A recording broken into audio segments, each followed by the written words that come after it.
الحمد للہ رب العالمین والصلاة والسلام علی اشرف الانبیاء وافضل المرسلین واکرم العباد وعلی آلہ وصحبہ ومن تبعہم بإحسان الی یوم الدین وبعد۔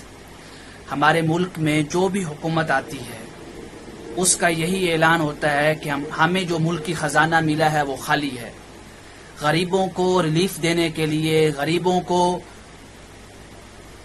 سہولیات دینے کے لیے، فیسیلیٹیٹ کرنے کے لیے ہمارے پاس کچھ نہیں ہے۔ تو میں عرض کرنا چاہوں گا کہ اگر کوئی بھی حکومت مخلص ہو تو اسلام نے جو انکم سورسز بتائے ہیں، جو غریبوں کے لیے دیے تھے اسلام نے، اگر اس کے بارے میں کوئی سٹرانگ پالیسی بنا لی جائے، کوئی بیسٹ نظام لایا جائے، تو بحمد اللہ و بفضلہ تعالی یہ بات میں گارنٹی سے کرتا ہوں کہ ایک تو ہمارا ملکی خزانہ خالی نہیں ہوگا، اور نمبر دو، کسی بھی حکومت کے پاس غریبوں کو دینے کے لیے بہت کچھ ہوگا۔ اس میں غریبوں کو ریلیف بھی دے سکتے ہیں، غریبوں کے جو ایجوکیشن کے، ہیلتھ کے اور دیگر جو ضروریات ہیں اس کو بھی پورا کر سکتے ہیں۔ پھر خاص کر وہ لوگ جو معذور ہوتے ہیں، جو کہیں بھی ورک نہیں کر سکتے، جاب نہیں کر سکتے، جو بھیک مانگنے پہ مجبور ہو جاتے ہیں، ان کے لیے بہتر ادارے بنا سکتی ہے حکومت۔ وہ کون سے سورسز ہیں؟ نمبر ایک، زکوٰۃ۔ اسلام نے سب سے بڑا جو سورسز دیا تھا غریبوں کے لیے انکم کا اور ان کو ریلیف دینے کے لیے، وہ زکوٰۃ کا تھا۔ لیکن ہمارے ملک میں زکوٰۃ کے لیے آج تک کوئی بھی سٹرانگ نظام نہیں بنایا گیا، حتیٰ کہ کتنے ہی جرنلسٹ ہیں کہ انہوں نے کالم لکھے نیوز پیپرز میں کہ زکوٰۃ کا پیسہ ہر سال کتنا لاکھوں کروڑوں کا پیسہ عیاشیوں کی نظر ہو جاتا ہے، کرپشن کی نظر ہو جاتا ہے۔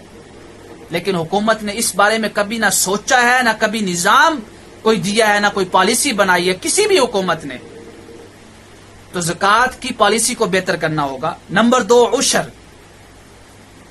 ہمارے ہاں پاکستان میں زیادہ تر جو انکم کا ذریعہ ہے وہ زراعت ہے، اور ہماری حکومت کے پاس زمین کا کوئی بھی ریکارڈ نہیں ہے کہ کوئی شخص کتنی زمین کا مالک ہے۔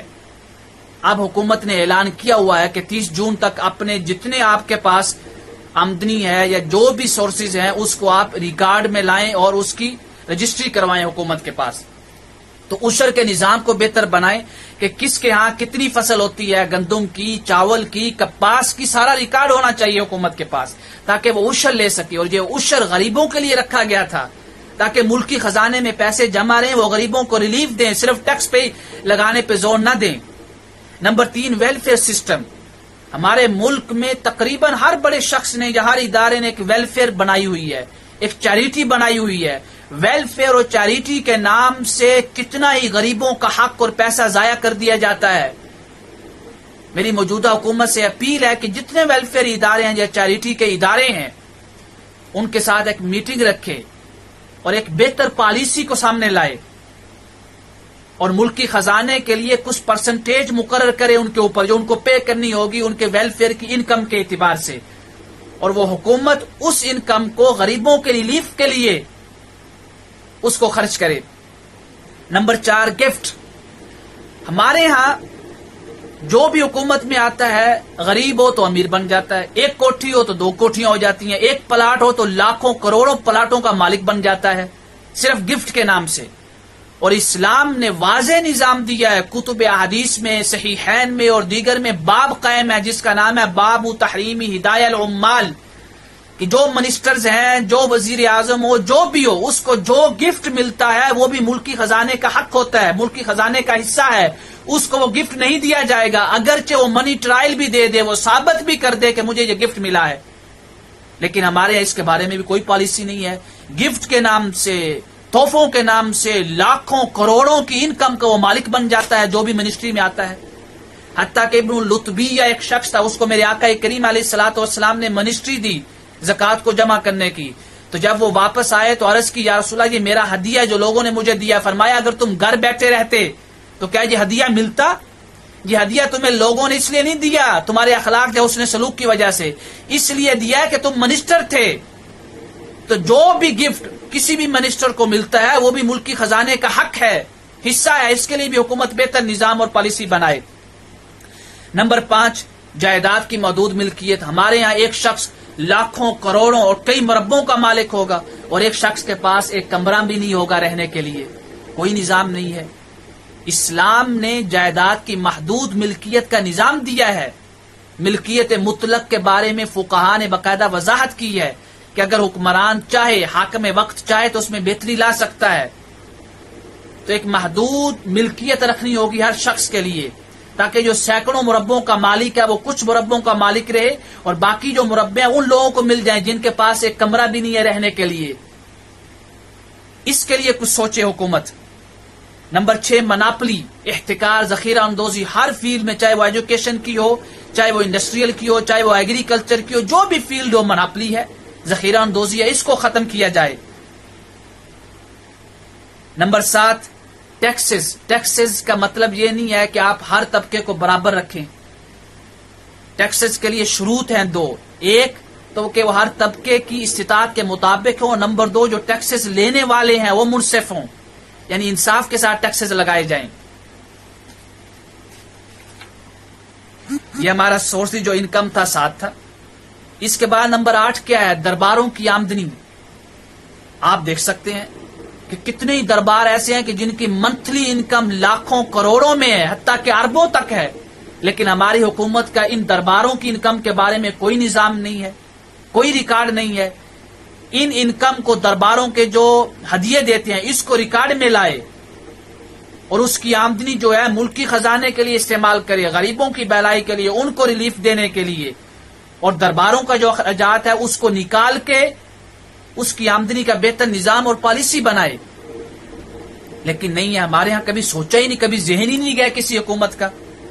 نمبر 10، میراث۔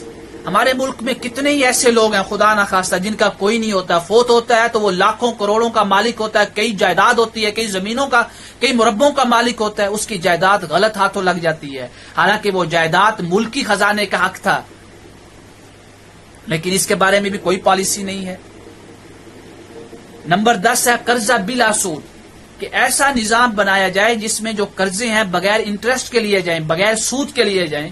اس کا پہلا سٹیپ یہ ہے کہ جو اگر ہم پہلا سٹیپ اٹھائیں کہ ہم ممالک کے ساتھ، مختلف کنٹری کے ساتھ ایگریمنٹ کریں کہ ہم جو آپ کے ساتھ معاملہ کریں گے وہ بغیر انٹرسٹ کے کریں گے، اور آپ بھی جو ہمارے ساتھ معاملہ کریں گے یا جو لین دین کریں گے وہ بھی بغیر انٹرسٹ کے ہوگا۔ اور یہ بالکل ایزی ہے، اگر آپ ایگریمنٹ کر لیتے ہیں تو جب آپ انٹرسٹ نہیں لیں گے تو جو آپ کے ساتھ معاملہ کر رہا ہے وہ بھی انٹرسٹ نہیں لے گا۔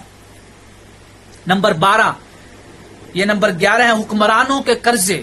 حکمرانوں نے ہماری ملکی تاریخ میں جتنے قرضے لیے اور اس کے بعد ان قرضوں کو معاف کروایا گیا، کیا ان کے باپ کی جاگیر تھی کہ قرضوں کو معاف کروا لیا گیا؟ ملک کی خزانہ نہ تو حاکم وقت کی ملکیت ہے، نہ منسٹروں کی ملکیت ہے، نہ ہی کسی ادارے کی ملکیت ہے، یہ ملکیت ہے تو عوام کی۔ ہر اس کام کے لیے اس خزانے سے حاکم وقت کو خرچ کرنے کی اجازت ہے جس میں سب کا بھلا ہو۔ اب مجھے بتائیں کہ جن کے قرضے معاف کیے گئے اس میں کن کا فائدہ تھا؟ عوام کا فائدہ تھا۔ جتنے سابقہ حکومتوں نے قرضے معاف کیے ان قرضوں کو واپس لیا جائے، نہ تو یہ اخلاقاً جائز تھے معاف کرنا اور نہ ہی شرعاً اس کی اجازت ہے،